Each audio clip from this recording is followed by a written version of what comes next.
Perkenalkan, nama saya Penny Anggraini. Saya mahasiswa di Stikes Eka Palangkaraya, jurusan D3 Kebidanan dengan NIM 2023154010101028. Di sini saya akan mereview 5 artikel untuk memenuhi tugas mata kuliah Bahasa Indonesia.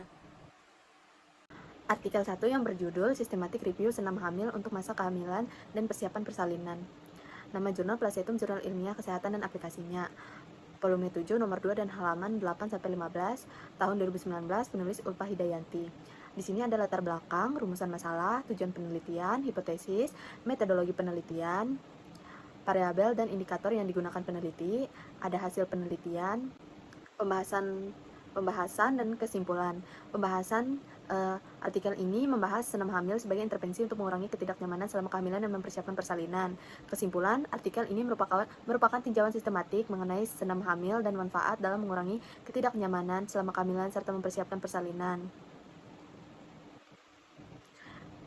Dan di sini ada referensi jurnal. Artikel yang kedua berjudul Deteksi Dini Kehamilan Berisiko. Nama jurnal JKM, Jurnal Kesehatan Masyarakat, Stikes Cendekia Utama Kudus, volume 8, nomor 1 dan halaman 40-51. Tahun 2020, penulis Intan Mutiara Putri dan Nunung Ismiyatun. Di sini ada latar belakang,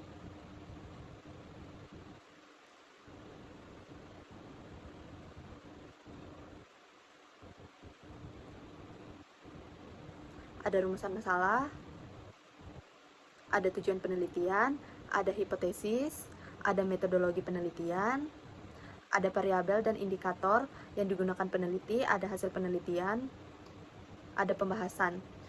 Artikel ini menyajikan penelitian yang bertujuan untuk menggambarkan karakteristik ibu hamil berisiko tinggi di Puskesmas Kasihan 1 Bantul, Yogyakarta, dan menekankan faktor-faktor seperti usia, paritas, riwayat abortus, jarak kehamilan, dan tinggi badan. Penelitian ini memiliki relevansi yang tinggi dalam konteks upaya penurunan angka kematian ibu atau AKI dan memberikan wawasan penting dalam pencegahan komplikasi kehamilan yang dapat membahayakan ibu dan bayi. Kelebihannya, topik yang relevan, metode penelitian yang tepat, kekurangan, analisis data yang terbatas, dan keterbatasan penelitian.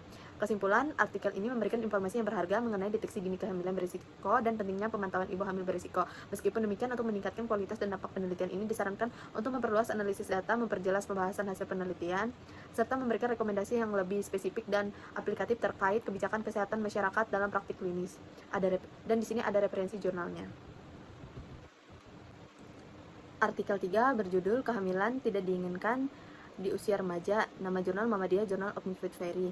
Volume 3, nomor 2 dan halaman 53-67, tahun 2022, penulis Putri Salma Fauzia, Hamidah, dan Aning Subiatin. Di sini ada latar belakang, rumusan masalah, tujuan penelitian, hipotesis, metodologi penelitian,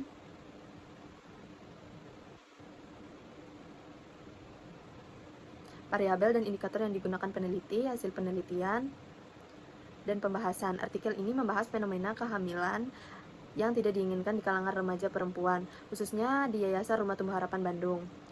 Kurangnya pengetahuan dan perhatian orang tua berkontribusi pada perilaku berisiko yang mengarah pada kehamilan yang tidak diinginkan. Penelitian ini menekankan pentingnya peran orang tua dalam memberikan pendidikan dan pengawasan yang baik untuk mencegah masalah ini. Tapi terdapat kekurangan pada penelitian ini, yaitu penelitian kurang membahas penerapan kebijakan secara rinci untuk mencegah masalah ini di masa depan.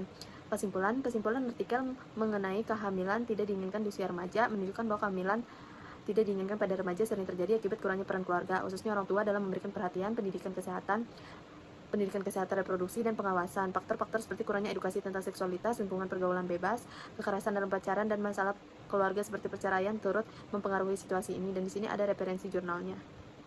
Selanjutnya ada artikel 4 yang berjudul Dampak Kejadian Preeklamsia dalam Kehamilan Terhadap Pertumbuhan Janin Intrauterin. Nama jurnal Jurnal Ilmiah Kesehatan Sandi Husada, volume 11, nomor 2 dan halaman 445-454. Tahun 2022, penulis Hasliana Haslan dan Isan Tri Sutrisno. Di sini ada latar belakang, rumusan masalah, tujuan penelitian, hipotesis, metodologi penelitian, variabel dan indikator yang digunakan peneliti, hasil penelitian, pembahasan dan kesimpulan. Pembahasan artikel ini membahas hubungan antara preeklamsia dalam kehamilan dengan pertumbuhan janin intrauterin dengan menggunakan metode studi longitudinal. Panel peneliti menganalisis data dari 74 ibu hamil di wilayah Puskesmas Cina di Kabupaten Bon. Bone. Artikel ini memberikan kontribusi penting dalam memahami dampak preeklamsia terhadap pertumbuhan janin serta pentingnya deteksi dini dan intervensi terhadap preeklamsia. Kekurangan artikel menggunakan bahasa teknis yang cukup kompleks sehingga mungkin sulit dipahami oleh pembaca awam atau pihak non-spesialis. Kesimpulan, penelitian ini menganalisis dampak preeklamsia pada kehamilan terhadap pertumbuhan janin intrauterin. Hasilnya menunjukkan bahwa preeklamsia secara signifikan mempengaruhi pertumbuhan janin dengan kemungkinan pertumbuhan janin terhambat sebesar 48%. Faktor lain seperti pendidikan ibu, tekanan darah, usia, dan peritas juga berpengaruh terhadap pertumbuhan janin. Penelitian merekomendasikan konseling gizi dan peningkatan layanan antenatal care untuk mendeteksi dini preeklamsia dan mendukung kesehatan ibu serta janin. Di sini juga ada referensi jurnalnya. Artikel 5 berjudul Faktor risiko kejadian hipertensi dalam kehamilan. Nama Jurnal Kedokteran Muhammadiyah, volume 4 dan halaman 1-9. Tahun 2015, penulis Apiana Rohmani, Muhammad Taufiki Setiabudi, dan Diana Ratih Puspitasari. Di sini juga ada latar belakang, rumusan masalah, tujuan penelitian, hipotesis, metodologi penelitian, variabel dan indikator yang digunakan peneliti, hasil penelitian, pembahasan dan kesimpulan. Pembahasan, artikel yang ditulis oleh Apiana Rohmani dan rekan-rekannya membahas faktor risiko kejadian hipertensi dalam kehamilan di Rumah Sakit Tugu Rejo, Semarang. Penelitian ini bertujuan untuk mengidentifikasi hubungan antara usia maternal, grandivity, dan indeks massa tubuh (IMT) dengan kejadian hipertensi. Kesimpulan, artikel ini membahas faktor risiko yang berhubungan dengan kejadian hipertensi dalam kehamilan dengan fokus pada usia maternatal dan indeks massa tubuh (IMT).